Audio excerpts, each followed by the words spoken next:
దేవుని పరిశుద్ధమైన ఘనమైన నామానికి మహిమ కలుగును గాక. మన ప్రభువును ప్రియరక్షకుడైన యేసుక్రీస్తు వారి ప్రశస్తమైన నామంలో మీ అందరికీ నా ప్రేమ వందనాలు తెలియజేస్తూ ఉన్నాను. ఈ దిన మన ధ్యానాంశము పాత నిబంధన పాఠ్యభాగము రాజుల మొదటి గ్రంథము 21వ అధ్యాయము 16వ వచనము ఈ విధంగా వ్రాయబడి ఉంది. నాబోతు చనిపోయానని ఆహాబు విని లేచి యెజ్రెయేలీయుడైన నాబోతు ద్రాక్ష తోటను స్వాధీనపరుచుకొనబోయెను.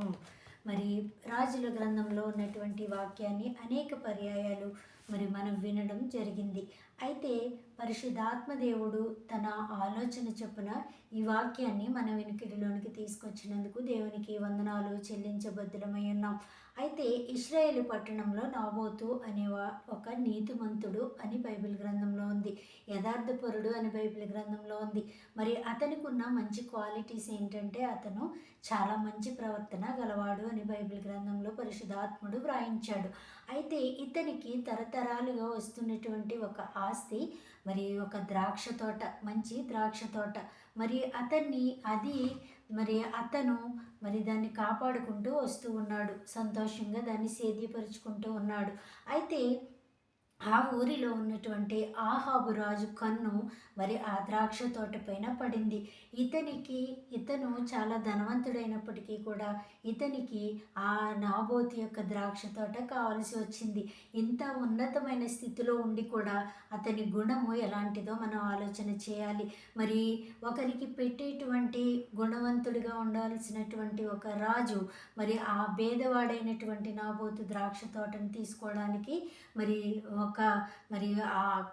అలాంటి ధైర్యాన్ని కలిగి ఉన్నాడు. దేవునికి అలాంటిది ఇష్టము లేదు. అయితే ఈ నాబోతు కొంతమంది దూతలను పంపి రాజుగారికి ఇది కావాల్సి ఉంది, ఇస్తావా లేదా అని వెళ్ళి అడిగి రమ్మని తన శిష్యులను పంపించాడు. అయితే నాబోతు భయపడకుండా, ఇది నాది, ఈ ద్రాక్ష తోట నాకు తరతరాల నుంచి సంక్రమిస్తూ వస్తుంది, ఇది నాది కాబట్టి నేను ఇవ్వను అని న్యాయముగా అతను మాట్లాడినట్టు చూస్తాం. అయితే రాజుగారి దగ్గరికి ఈ దూతలు వచ్చి అయ్యా రాజా ఇవ్వను అని అంటున్నాడు అని అన్నప్పుడు రాజుగారికి కోపము, దుఃఖము, విచారము, అలాగే ఒకలాంటి వేదన కలిగి అతను ఉన్నట్లుగా మనం చూస్తాం. అతను తిండి తినడం మానేశాడు.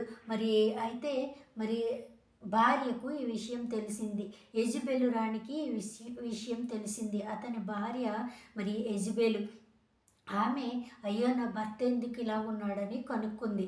అయితే అప్పుడు అతను చెప్పాడు కదా, నాబోతు ద్రాక్ష తోట నాకు కావాలి, అది అతను ఇవ్వనంటున్నాడు అని అన్నప్పుడు ఈమె తనకున్నటువంటి జ్ఞానము చొప్పున కపట ఉపాయముతో నీకెందుకు రాజా, నేను ఆ ద్రాక్ష తోటని నేను నీకు సంక్రమింపచేస్తాను, నేను తీసుకొస్తాను అన్నట్లుగా ఆమె అతనికి వడంబడిక చేసింది. భార్య భర్తలు ఇద్దరూ కూడా మంచి మనసు లేనివారుగా ఉన్నారు. దేవుడు ఆమె ప్రవర్తన బైబిల్ గ్రంథంలో వ్రాయించడానికి కారణం దాని ద్వారా మనం ఏదైనా ఒక మంచి విషయాన్ని నేర్చుకోవాలని, మనకు మాదిరికరమైన జీవితాన్ని ఇవ్వాలని ఆ మాటలు పరిశుద్ధాత్ముడు రాయించినట్లుగా మనం గ్రహించాలి.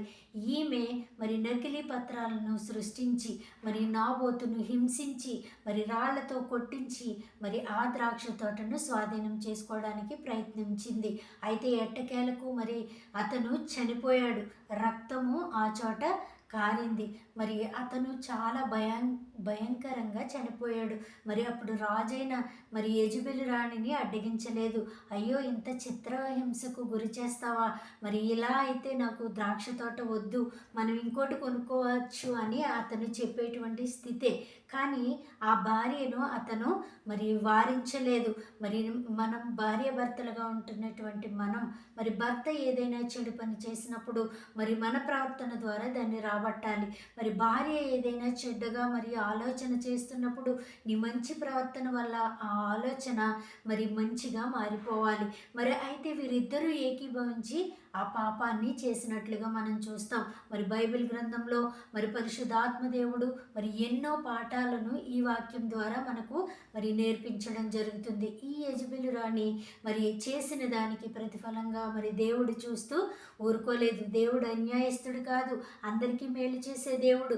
ఆయన కృప అందరికీ సమానంగా ఉంటుంది. మరి అయితే దేవుడు మరి చూశాడు.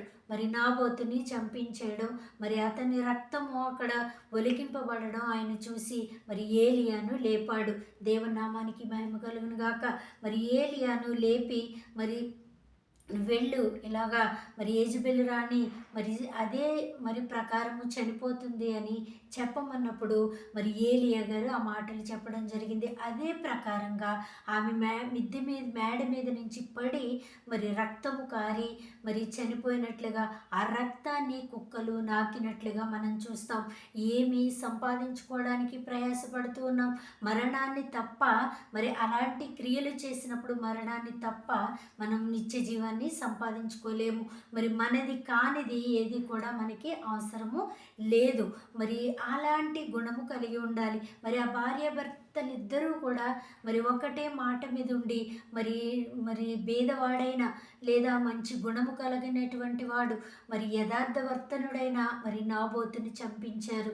మరి ఏదైనా ఒక చెడ్డ క్రియ భార్యాభర్తలు ఇద్దరూ కలిసి మరి ఇప్పటికే మరి అన్యాయంగా ఏదైనా ఒక చిన్న మరి కార్యాన్ని చేసినట్లయితే ఇప్పుడే దేవుని దగ్గరికి వెళ్ళి మరి మారు మనసు పొందడానికి మరి మీ హృదయాన్ని మరి సులువు చేసుకోవాలని దేవుని నామాన్ని బట్టి నేను కోరుకుంటూ ఉన్నాను. మరి మారు మనసుతో మరి దేవుని దగ్గర మనం పశ్చాత్తాపపడితే ఆయన మనకు మరి మంచి జీవితాన్ని అనుగ్రహించే దేవుడు. మారు మనసు పొంది పాపాన్ని ఒప్పుకొని ఆయన దగ్గరగా మనం మరి జీవించాలి. నిత్యరాజ్యాన్ని వారసత్వం పొందాలి. నిత్యరాజ్యంలో మనందరము కూడా సంతోషించాలి దేవునితో. అలాంటి జీవితాన్ని మనం కలిగి ఉండాలని పరిశుద్ధాత్మ దేవుడు ఆశపడుతూ ఉన్నాడు. మరి ఎలాంటి జీవితాన్ని కలిగి ఉన్నా ఆయన పాదాల చెంతకు చేరి లేదంటే మరి ఆయన సేవకుల్ని రేపుతాడు. మరి వారి ద్వారా మనం గద్దించబడుతూ ఉన్నప్పుడు, మరి వారి ద్వారా మనకి మంచి వినిపింపబడుతూ ఉన్నప్పుడు మనం మరి ఒప్పుకొని మరి ఆయన దగ్గర మన పాపాన్ని ఒప్పుకొని మరి యెజెబెలు లాంటి క్రియలు మరి ఆహాబు రాజు యొక్క క్రియలు జరిగించకుండా మనందరము కూడా మారు మనసు పొంది దేవుని సన్నిధిలో పశ్చాత్తాపంతో ఆయన చెంత మరి చేరితే ఆ నిత్య రాజ్యానికి ఆయన వారసులుగా మనల్ని ఉంచి మరి ఆయన రాజ్యంలో చేర్చుకుంటాడు. అలాంటి మంచి జీవితాన్ని పరిశుద్ధాత్మ దేవుడు మనందరికీ దయచేయునుగాక. కృప మనందరికీ తోడైననుగాక. ఆమేన్.